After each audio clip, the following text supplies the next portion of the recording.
মেলা থেকে চলে এসেছি, এবার কিন্তু সবাই মিলে কাজে লেগে পড়েছি। কিসের জন্য বলো তো? আজকে কিন্তু সবাই মিলে খাবো পিকনিক। দেখুন, কাজ করতে করতে আমাকে খাটায়, কাজ করতে করতে কারেন্টে শেষ হয়ে যাচ্ছে। আসার পর থেকে আমাকে খাটাইতেছে। বাড়ির সবাই মিলে আজকে কিন্তু লেগে পড়েছে কাজে। আর এই দেখো ভাইয়ের এই ভাঙাচোরা বক্সটা দিয়ে কিন্তু গান বাজানো হচ্ছিল, কারণ বড় বক্সটা কিন্তু ছিল দোকানে। বক্সটা ভাঙাচোরা হলে কি হবে, আমাদের আনন্দের কিন্তু কোনো রকম কমতি ছিল না। ওই ভাঙা বক্সের গানেই কিন্তু আমরা সবাই নাচানাচিতে ব্যস্ত। দেখো সবাই কি সুন্দর আনন্দ করছি।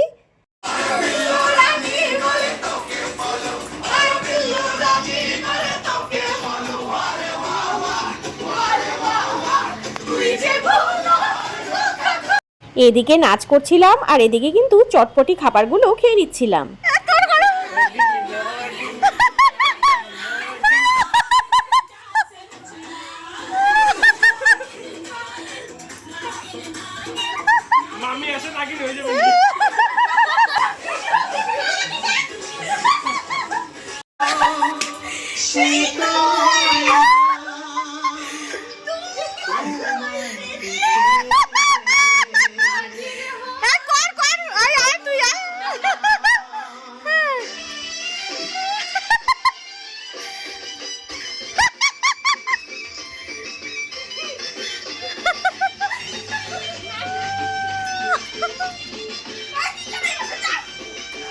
ভিডিওগুলো যখন এডিট করছিলাম ভীষণ মনে পড়ছিল সেই সব দিনের কথাগুলো।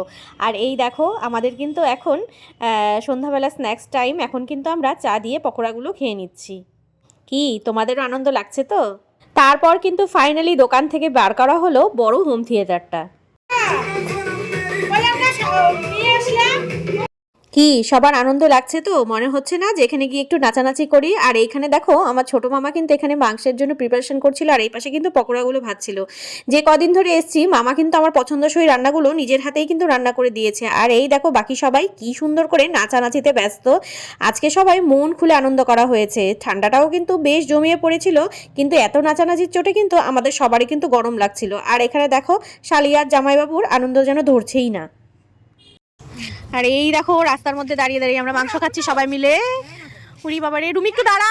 ওই রুমি, জিজুর পাশে একটু দাঁড়া। এই দেখো বাড়িতে হচ্ছে রান্না, আর এখানে সবাই রাস্তার মধ্যে দাঁড়িয়ে দাঁড়িয়ে মাংস খাচ্ছি। এই দেখো 10:30 বাজে, সম্পূর্ণ রাস্তা শুনশান, আর আমরা এখানে দাঁড়িয়ে দাঁড়িয়ে মাংস খাচ্ছি সবগুলো মিলে। দেখো এক ব্যাগ আনন্দগুলো খেয়ে আমি স্মৃতি করে নিয়ে যাব আমার সঙ্গে। আর এই দেখো পিকনিকের কিন্তু রান্নাবাড়ি শেষ, আনন্দও মোটামুটি শেষ। এখন কিন্তু আমরা খেয়ে নেব। আর এই যে কলাপাতা কাটা হয়েছে, কলাপাতাতেই কিন্তু আজকে পিকনিক খাওয়া হবে। মামাকে আমি বলেছিলাম যে কলাপাতাতে পিকনিক খাবো, তাই কিন্তু মামা কলাপাতাগুলো নিয়ে এসেছিল। আর এই কয়দিন ছিলাম সত্যি ভীষণ মজা হয়েছে। মামা এত কাজ থাকা সত্ত্বেও কিন্তু আমাকে নিজের হাতে রান্না করে খাইয়েছে। আর এই যে সবাই মিলে বসেছে পিকনিক খেতে। মামি যেহেতু মাংস খাবে না, তাই মামি কিন্তু সবাইকে সার্ভ করছিল। মামির জন্য কিন্তু আলাদা করে মাছও আনা হয়েছিল। তো যাই হোক, খাবারগুলো কিন্তু ভীষণ টেস্টি হয়েছিল। তোমরা যদি চাও তাহলে আমার সঙ্গে আমার মামার বাড়িতে গিয়ে কিন্তু মামার হাতের রান্না খেতে পারো। ভিডিওটি কেমন লাগলো অবশ্যই কিন্তু জানিও। টাটা।